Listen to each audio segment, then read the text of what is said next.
Bonjour, aujourd'hui j'aimerais vous présenter une maquette de dinosaure. Je vais pas dire parfaite cette maquette, mais pas loin de la perfection. Il se trouve que Tamiya n'a pas attendu le succès des dinosaures au cinéma et de Jurassic Park avec le film de Steven Spielberg pour proposer des maquettes absolument fantastiques. Et surtout de proposer des reproductions des dinosaures assez proches de ce qu'on sait maintenant de ce que sont les dinosauriens. Et c'est d'autant plus important qu'en fait de vieilles maquettes qui étaient notamment chez Airfix, chez Lindbergh, etc. représentaient des versions un peu fantasmées des dinosaures tels qu'on les imaginait. En plus j'imagine c'était plutôt vers le 19e siècle. Moi j'ai des vieux bouquins qui représentaient encore ces choses-là de manière très ancienne dans les années 70, c'était assez décevant. Mais faut dire que quand j'ai lu ces bouquins dans les années 70, eux-mêmes étaient certainement des bouquins qui dataient des années 50 ou 60. C'est vous dire à quel point les bibliothèques de nos écoles étaient bien fournies. Donc c'était pas franchement à la pointe de la recherche et de ce qu'on sait maintenant de cette partie de la préhistoire. Mais quoi qu'il en soit, donc le fait est que Tamiya a proposé depuis très longtemps des maquettes au 1,35 de dinosaures absolument magnifiques. Et même si on en trouvait relativement facilement en France, les trouver à un prix correct, c'était autre chose.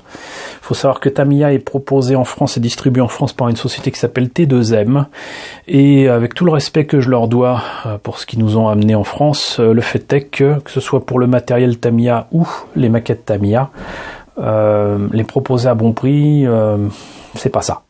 Voilà. Donc j'ai souvent profité de la fermeture de certains magasins, de certains rayons maquettes de boutiques. Je crois que j'ai un Triceratops qui vient de l'ancienne boutique maquette du BHV ou de Galeries Lafayette. En tout cas, bon, voilà, les trouver à petit prix, c'était pas la joie. Et les rares fois où ça a été le cas, j'ai sauté dessus évidemment, parce que ces maquettes-là japonaises sont souvent déjà, quand on les a pas encore ouvertes, vous voyez la magnificence de cette illustration.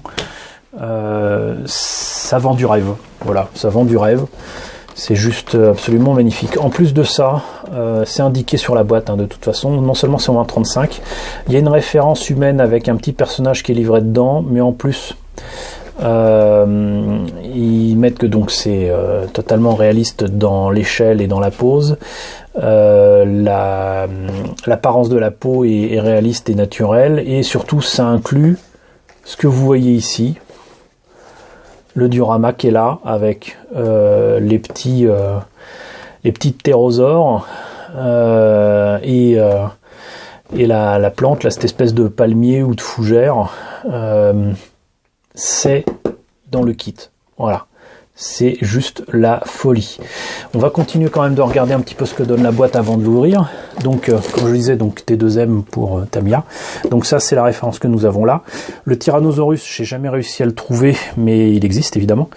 Alors, je crois qu'en fait, c'est le Chasmosaurus, qui est différent du Triceratops. La collerette est différente. C'est le Chasmosaurus que j'ai.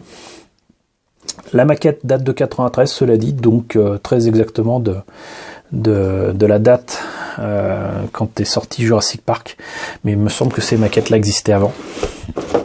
J'ai souvent vu les maquettes en question dans les Hobby Japan bien avant Jurassic Park.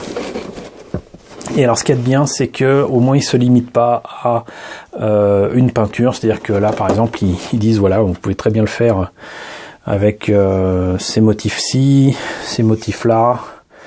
Et là par contre ils n'ont pas fait beaucoup de différence pour ces ptérosaures avec le Nyctosaurus qui a deux positions différentes pour vol et puis une position au sol.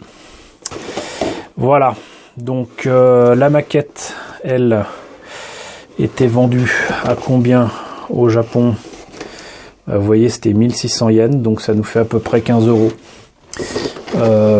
Ça, si on la trouvait maintenant à l'équivalent de 45 €, c'était minimum. C'était quand même pas donné. Voilà. Donc on va voir ce que ça donne à l'intérieur. Alors, déjà comme souvent avec les japonais, la notice de montage, c'est presque un petit artbook à lui tout seul. Ça a beau être en noir et blanc, c'est quand même d'un autre niveau que ce que je vous ai présenté des dinosaures Airfix qui étaient proposés sous marque LR. Donc là on a le modèle monté et peint, même s'il est en noir et blanc, il est là. Là quelques beaux dessins qui représentent ce brave Parasaurolophus, qui est donc, moi j'appelais ça un iguanodon. Hein. À mon époque c'était un iguanodon, donc un dinosaure à bec de canard, mais il a une collerette comme ça. Et apparemment d'ailleurs ils disent, ah c'est marrant, je viens de me rendre compte que c'est écrit en différentes langues. Là c'est en anglais, là c'est en allemand, là c'est en français. Et un groupe très spécifique d'hadrosaures ou dinosaures à bec, voilà, vivait à la fin du Crétacé à l'achèvement de l'ère secondaire, il y a 80 à 65 millions d'années. Les fossiles de ces animaux sont principalement situés dans les roches du Crétacé d'Amérique du Nord et d'Asie. Même le français là-dessus est bon. Voilà, d'habitude, les maquettes d'origine étrangère, quand ils essayent de parler français, c'est juste nul, impeccable. Juste impeccable. Donc là, visiblement, beaucoup d'informations sur la bestiole. Boum. La boîte en tombe. Et on va commencer quand même avec quelques conseils de base sur ce qu'il faut utiliser, la colle, les pinces, les lames, polyester putty certainement pour camoufler la jointure entre les têtes. Alors, je l'avais oublié, mais il y a deux têtes différentes. Donc il y a la version mâle, la version femelle. Visiblement la version femelle aura une crête un petit peu plus aplatie, un petit peu plus petite. Donc on peut faire la version mâle ou femelle. Les jambes, enfin, les pattes arrière, on met la tête qu'on a choisie, les pattes avant, les petits ptérosaures, donc les Nyctosaurus qui sont là, et après donc il y a cette espèce de palmier, un cycas. Je pense que c'est, pour moi c'est un palmier, mais bon. Et donc faut utiliser apparemment des tiges de fer et mettre de la cyanoacrylate, donc de la superglue, pour que tout cela tienne en place. Faire ensuite le corps même du cycas, et ensuite il propose d'utiliser du papier ou du tissu ou je ne sais quoi, du papier crépon on va dire, qui sera placé sur les tiges. Et une fois que c'est placé, on découpe avec une paire de ciseaux pour faire le palmier, quoi. Voilà.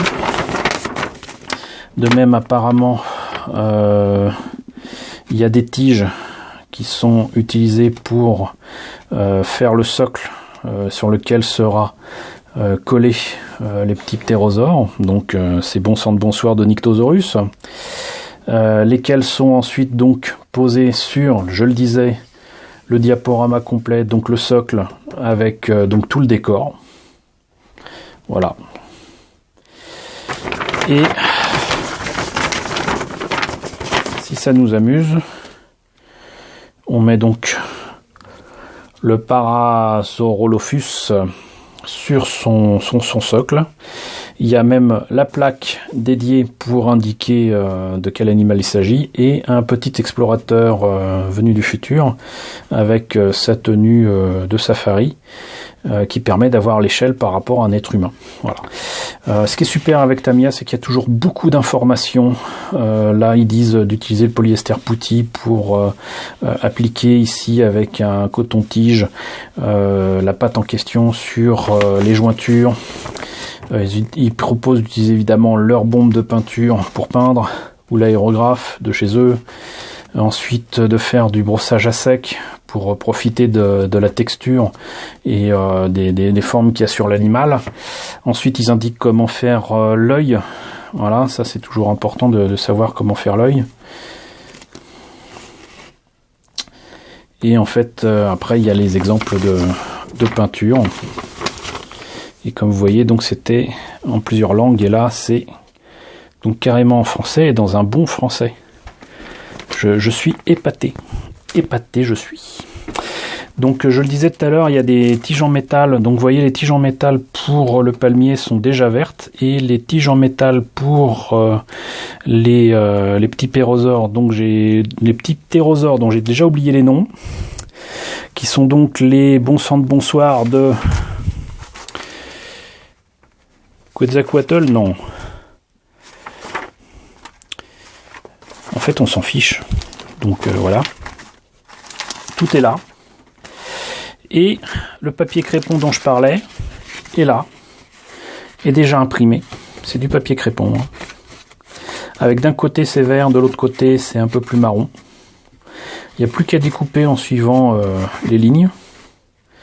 Et on a notre joli palmier presque tout prêt. C'est juste génial. Les bestioles, là, qui n'ont rien à voir encore une fois avec les textures qu'on a sur les modèles Airfix LR. Rien à voir. Strictement rien à voir. Donc là, on a le corps principal du Parasaurolophus, là. On va l'appeler Dreyfus. Donc, les bestioles volantes, l'explorateur, là on voit quand même que hein, c'est des petites bestioles, mais pas si petites que ça. Hein. Et le palmier de la préhistoire. Le reste de la bestiole, donc, avec la tête femelle, la tête mâle et le socle qui va bien. Et ce qu'il y a de génial aussi, si je ne me trompe pas, c'est qu'une fois qu'on a les 3 kits qui sont ici, on peut les lier, c'est-à-dire que le socle peut faire une sorte de puzzle pour relier les différents animaux. Et ça doit le faire, quoi. Ça doit vraiment le faire. Ça doit être beaucoup mieux avec un tyrannosaure, mais c'est carrément bien trouvé, c'est bien pensé. Voilà, ça c'est de la maquette. Ça c'est du truc qui envoie du rêve. Ça c'est vraiment